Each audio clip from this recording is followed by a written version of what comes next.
नाबालिग को बनाया नौकर, मासूम पर किए जुल्म, कुत्ते से तक कटवाया।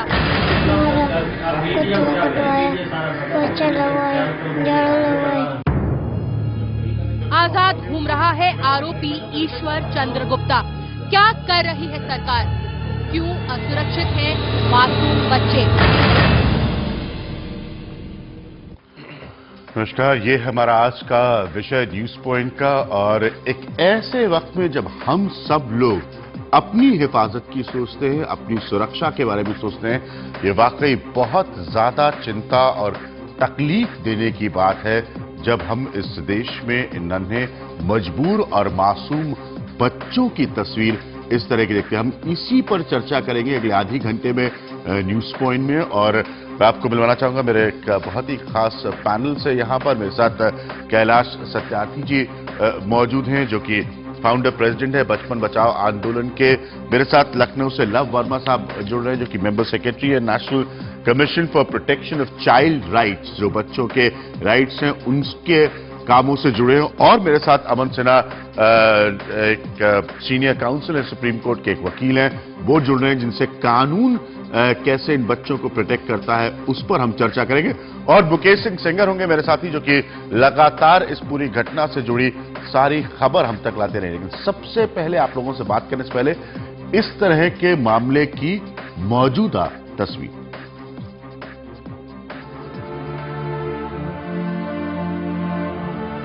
आठ साल के इस मासूम को पहले लात से मारा, फिर कुत्ते से कटवाया।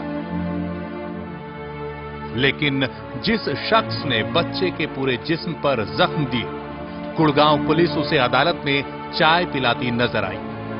पुलिस हर मोर्चे पर ढीली दिखी।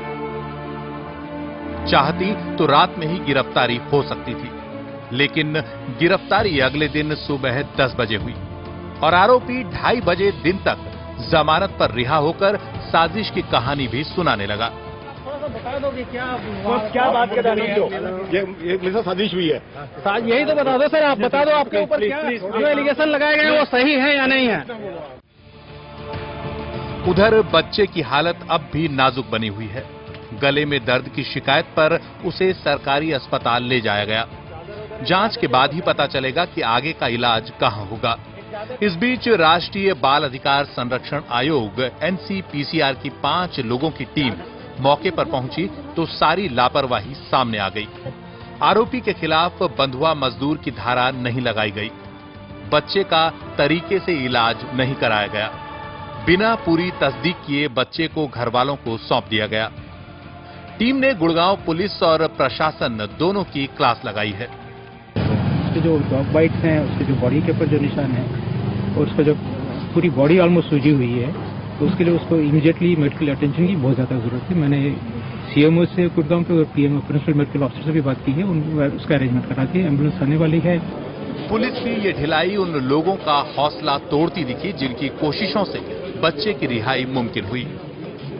इतने हीनियस क्राइम करने के साथ, 8 साल के बच्चे के साथ इस तरह का हीनियस क्राइम करने के बाद 2 घंटे में बेल मिल जाता है। मुझे लगता है कि हमारे देश के जो नेता लोग हैं, जो हमारे देश के पार्लियामेंट में बैठ के डिसाइड करते हैं चाइल्ड राइट्स के बारे में, उनको देखने की जरूरत है। लेकिन अब हर ओर से फटकार झेल रही गुड़गांव पुलिस ने यह भरोसा दिलाया है कि वो पूरे परिवार को गिरफ्तार करेगी।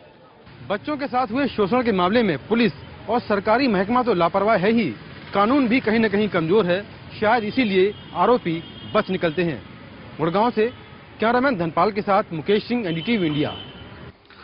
तो सबसे बड़ा सवाल ये कि क्या कानून कमजोर है? क्या कानून के पास कोई ताकत नहीं है इस तरह के मसलों में सख्त फैसले लेने की? इस बहस को आगे बढ़ाने से पहले मुकेश, सबसे पहले आपसे अभी की तस्वीर क्या है? क्या डेवलपमेंट्स हुए हैं आगे इस पूरे मामले में? देखिए अभिज्ञान, जो एनसीपीसीआर की टीम है वो बच्चे के पास गई थी। जो बच्चे का घर है वहां से जो बच्चे की हालत है वो काफी गंभीर थी। उसके बाद एनसीपीसीआर ने हरियाणा गवर्नमेंट को आदेश दिया है कि इस बच्चे का पूरा इलाज करवाएं और जितना भी पैसा खर्च होता है वो हरियाणा गवर्नमेंट खर्च करेगी। उसके बाद जो बच्चा है वो यहाँ गुड़गांव के सिविल हॉस्पिटल पहुंचा है और बच्चे को डॉक्टर ने रेबीज के इंजेक्शन दिए हैं, क्योंकि बच्चे को कई जगह डॉग ने बाइट किया है। तो उसको देखते हुए जो डॉक्टर है यहाँ पर, उन्होंने बच्चे को रेबीज के इंजेक्शन दिए हैं। इसके अलावा बच्चे के कई जगह चोटें आई हैं पूरे शरीर में, तो उसका भी उसका इलाज किया जा रहा है। और बच्चे की जो कंडीशन है वो अभी स्टेबल बनी हुई है, डॉक्टर्स उसका इलाज कर रहे हैं। ठीक है, बच्चे की कंडीशन स्टेबल है, डॉक्टर्स उनका इलाज कर रहे हैं। अमन, मैं आपसे शुरू करूंगा। कानून के हिसाब से क्या क्या संभव है इस मामले में? मेरे ख्याल में लोग ये कह रहे हैं कि इस तरह की घटना होने के बाद क्या कानून कमजोर है? देखिए, कानून तो कमजोर नहीं है, कानून का जो इम्प्लीमेंटेशन है वो ठीक नहीं है। यहाँ पे सबसे पहले तो ये बहुत ही क्रूर और निंदनीय अपराध है। और हम सभी लोगों शॉकिंग है, शॉकिंग मतलब हम सभी लोगों की प्रार्थना है कि वो बच्चा ठीक हो जाए। अभी जो दिखा रहा है उसे तो ये लगता है कि उसको रेबीज भी हो गया है। पता नहीं उसको इंजेक्शन सही समय पे पड़ा या नहीं पड़ा।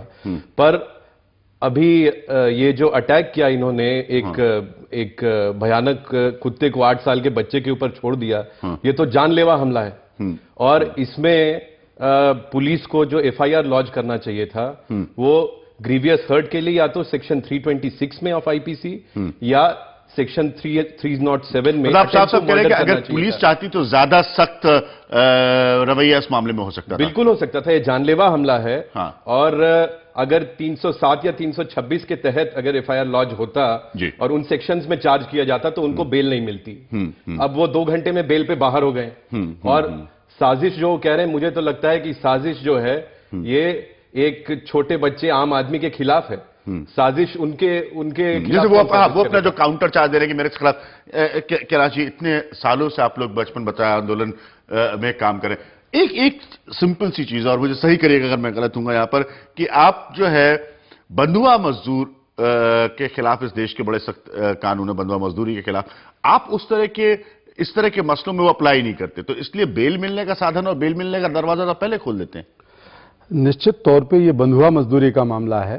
बाल मजदूरी का तो है ही है। और दूसरे अपराधों का मामला है, जैसा वकील साहब ने कहा। तो पुलिस को बंधुआ मजदूरी कानून के साथ साथ IPC के अन्य धाराओं के अंतर्गत मुकदमा दर्ज करना चाहिए था, जो नहीं किया। ज्यादातर मामलों में ये स्थिति देखने को मिलती है कि गंभीर बंधुआ मजदूरी के मामले या बाल व्यापार के मामले, जो चाइल्ड ट्रैफिकिंग के मामले हैं, उनको पुलिस जुवेनाइल एक्ट में या चाइल्ड लेबर एक्ट में धीरे से रफा दफा करा देती है। और उसका नतीजा ये हो रहा है कि देश में जो सजा मिलनी चाहिए अपराधियों को वो नहीं मिलती, प्रोसिक्यूशन जो होने चाहिए वो नहीं होते। मैं आपको कोई किस्म का डर या खौफ नहीं पैदा होता है कि अगर आप किसी मासूम के साथ इस तरह की हरकत करें तो कानून इतना सख्त है कि आपको जिंदगी भर उसकी कीमत अदा करनी पड़ सकती है। अब देखिए कि 96 से लेके और 2006 तक 10 साल में 23 लाख इस देश में इंस्पेक्शन हुए, लेकिन 1.25 लाख के करीब ये पाए गए कि गड़बड़ है वहां पर। इसका मतलब 22 लाख मामलों को तो वहीं ऑन द स्पॉट ही खत्म कर दिया। उन 1.25 लाख में से भी सिर्फ 16,000 मामलों में प्रोसिक्यूशन हुए। इसका मतलब है कि पूरे देश में एक साल में सिर्फ 30 मामलों में प्रोसिक्यूशन होते हैं। मैं आपको दिल्ली में कल ले चलता हूं, 1600 मामले या 16,000 मामले तो यही मिल जाएंगे आपको, जिसमें आपको प्रोसिक्यूशन करना पड़ेगा। लेकिन इतना अंधेर खाता है इसलिए है कि इन मालिकों के खिलाफ और जुल्मियों के खिलाफ कोई कार्रवाई नहीं होती। लव वर्मा जी, आप national commission for protection of child rights से जुड़े हैं। जो कैलाश सत्यार्थी जी कह रहे हैं, सबसे बड़ी प्रॉब्लम यह है कि जब सजाई नहीं तय हो पाती या कोई वाकई कानूनी सख्त कार्रवाई नहीं तय हो पाती, तो फिर कोई भी इस तरह का काम करने से क्यों डरेगा? कोई भी अपने घर में किसी बच्चे को रखकर उससे मजदूरी कराकर उसे प्रताड़ित कर सकता है।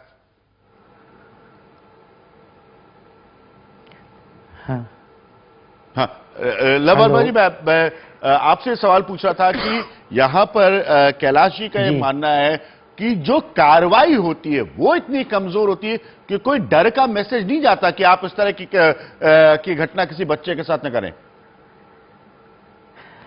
ऐसा है कि इस घटना के बारे में मुझे आधिकारिक जानकारी इसलिए नहीं है कि मैं लखनऊ में हूं इस वक्त, पर जो कुछ मुझे बताया गया है उससे स्पष्ट हो रहा है कि बहुत ही दिल दहलाने वाली और घिनौनी घटना है।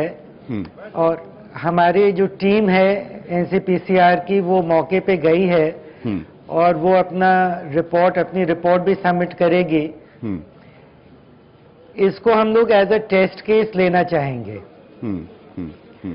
और इसमें जो कहा जा रहा है कि लेबर डिपार्टमेंट और पुलिस डिपार्टमेंट द्वारा पूरी कार्रवाई नहीं की गई है, तो ऐसा क्यों नहीं हुआ, इसको we will like to take up with the authorities.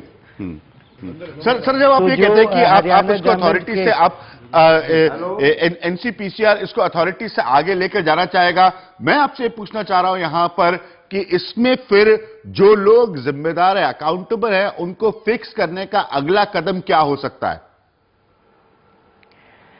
इसमें हम लोग एज एनसीपीसीआर हम लोग आफ्टर डूइंग हमारी जो इंक्वायरी होती है उसके आगे हमारे पास कुछ शक्तियां हैं जो हमें एक्ट में दी गई हैं जी, और इन शक्तियों में हम हाई कोर्ट को भी अप्रोच कर सकते हैं और स्टेट गवर्नमेंट को अप्रोच कर सकते हैं और हम लोग सिफारिश कर सकते हैं, संस्तुति कर सकते हैं कि इस तरह का एक्शन लिया जाए। तो ये एक्चुअली अगला स्टेप है, पहले इंक्वायरी कंप्लीट हो जाए उसके बाद ही ये हमारे सामने विकल्प आते हैं। सर ये सब करने में आपके हिसाब से कितना वक्त लगेगा? क्योंकि हम ये जानते हैं कि बच्चे का इलाज हो रहा है, उसका ट्रीटमेंट दिया जा रहा है, ये अगला कदम आने में कितना वक्त लगेगा? नहीं, ऐसा है कि देखिए ऑलरेडी जो इस वक्त एट द स्पॉट जो हम लोगों को करना था वो तो आदेश दिए जा चुके हैं और मुझे पूरी उम्मीद है कि हरियाणा सरकार इसको ऑनर करेगी और हम लोग always the interest of the child, best interest of the child को लेकर चलते हैं। ठीक है, आप कह रहे हैं कि आपको उम्मीद है कि हरियाणा सरकार अमन बहुत जल्दी से फिर वापस वही सवाल कि कानून के दायरे से ये कह रहे हैं कि अब ये लोग नेक्स्ट स्टेप लेंगे, ये सरकार से बात करेंगे गवर्नमेंट, जब वापस प्रेशर पड़ेगा पुलिस पर तो केस कैसे बदल सकता है ताकि जो रिस्पॉन्सिबल हो वो फिक्स हो? नहीं, एक फ्रेश एफआईआर लॉन्च किया जा सकता है क्योंकि ये एक clear case of attempt to murder है। एक 8 साल के बच्चे का अगर वो जंप करके कोई भी इस तरह का कुत्ता अगर गला दबा दे उसकी मौत हो जाएगी। अगर और ये नहीं तो उसको ग्रीवियस हर्ट तो हुआ ही है, बहुत ही सीरियस इंजरीज हुई हैं जैसा उन्होंने बताया अभी आपके रिकैप जो चल रहा था उसमें। तो ये 307 या 326 में कन्वर्ट करके इसको एफआईआर फ्रेश लॉन्च करना चाहिए, उनको बेल नहीं मिलेगी। ठीक है, आप कह रहे हैं अगर फ्रेश एफआईआर लॉन्च होगी इस मामले में तो बेल नहीं मिलेगी। आप लोग कहीं मत जाएगा, हमारे लिए वक्त है एक छोटे से ब्रेक का। आप देख रहे हैं इस वक्त न्यूज पॉइंट, हम एक ऐसी घटना पर चर्चा कर रहे हैं जो ये सवाल उठाती है कि देश में जो मजबूर और मासूम बच्चे हैं वो किन हालात में जीते, उनके साथ क्या कुछ नहीं होता। और जो सबसे बड़ी बात अभी तक इस चर्चा से निकल के आई है वो ये है कि कितनी दफे कितने ऐसे मामले हैं जिसमें हमें पता भी नहीं चलता कि इन बच्चों के साथ क्या हो रहा है। क्या हम इसको कभी भी बदल पाएंगे? क्या हम इस समाज में इस तस्वीर को कभी बदल पाएंगे? हम इस पर चर्चा करेंगे एक छोटे से ब्रेक के बाद।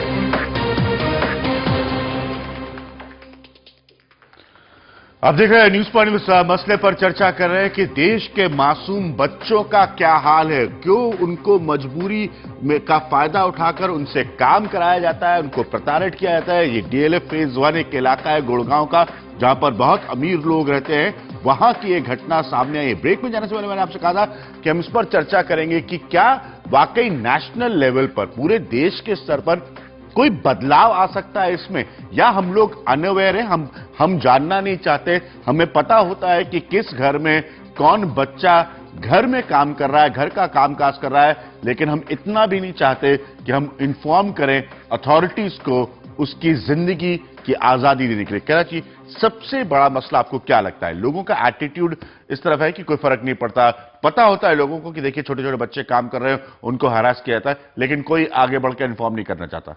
देखिए, एक तो बच्चे सबसे सस्ते मजदूर हैं और एक सामान्य ये होता है कि अगर लोग भले हैं तो बच्चों पर दया करेंगे और लोग सामान्य हैं तो बच्चों की वल्नरेबिलिटी को एक्सप्लॉइट करेंगे, उनका शोषण करेंगे। तो देश में 5-6 करोड़ बच्चों का इस तरह का शोषण हो रहा है, जिसमें लगभग 1 करोड़ बच्चे ऐसे हैं जो किसी न किसी रूप में घरेलू बाल मजदूरी करते हैं। सबके लिए आसान है। बड़े को आप रखोगे तो महंगा मजदूर मिलेगा, वो आवाज उठाएगा, वो भागने की बात करेगा, वो रात को घर जाएगा। आप बच्चे को घर में रख लेते हैं नौकर बना के, तो गुलाम बना के रख लेते हैं। कुत्ते को आप ज्यादा बेहतर सुविधाएं देते हैं, बच्चे को कुत्ते के से भी दूर सुलाते हैं ताकि कुत्ते को कोई नुकसान ना हो जाए बच्चे की वजह से। ये हालत हमारी सोच की है, सामान्य सोच की। लेकिन मैं दूसरी बात अभिज्ञान जी ये कह रहा हूं कि इन मामलों में जो दोषी लोग हैं वो केवल ये गुप्ता गुड़गांव का दोषी नहीं है, वहां का स्थानीय प्रशासन जिसके चलते, जिसको हम पैसा दे रहे हैं जनता की कमाई से, जिसको नौकरियां तनख्वाहें मिल रही हैं, वो स्थानीय पुलिस, वो स्थानीय लेबर डिपार्टमेंट, वो स्थानीय CWC, वो स्थानीय SDM, और इसके ऊपर जाएं तो आप देखें कि ह्यूमन राइट कमीशन बना हुआ है, नेशनल कमीशन बना है जिसकी बात अभी लव वर्मा जी कर रहे हैं। बड़ा अच्छा लगता है कि उनको अभी इतने साल बाद ये याद आया कि इसको टेस्ट केस बनाएंगे। हमने दर्जनों, सैकड़ों, हजारों मामले ऐसे उन तक पहुंचाए हैं कि जिनको हमने कहा कि मेहरबानी करके इसको टेस्ट केस बनाएंगे। आप ये कह रहे कि बेसिकली जो एडमिनिस्ट्रेशन है, लव वर्मा जी आप रिस्पॉन्ड करना चाहेंगे? मेरे पास वक्त बहुत कम है।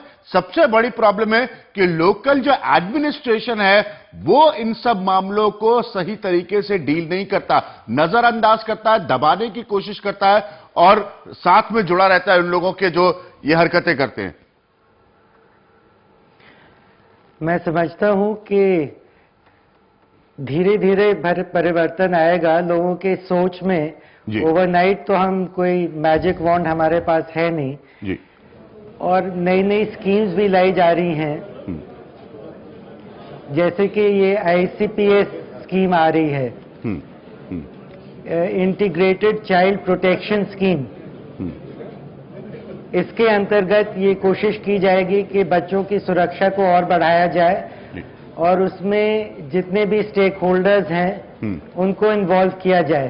और मैं समझता हूं कि पेरेंट्स जी, आप ये मान रहे हैं कि सोच में बदलाव जो है वो नहीं आ पा रहा है। अमन, अगर कानून के दायरे से एक आखिरी बात मैं आपसे पूछना चाहूंगा, क्या हमारे पास ऐसे उदाहरण हैं, सिर्फ मेरे व्यूअर्स को जानने के लिए, जहां पर आप कह सकते हैं कि हां अदालतों से ऐसे फैसले आए जो एक सेंस ऑफ फियर दे सके उन लोगों को जिस तरह की घटनाओं में लिप्त हैं?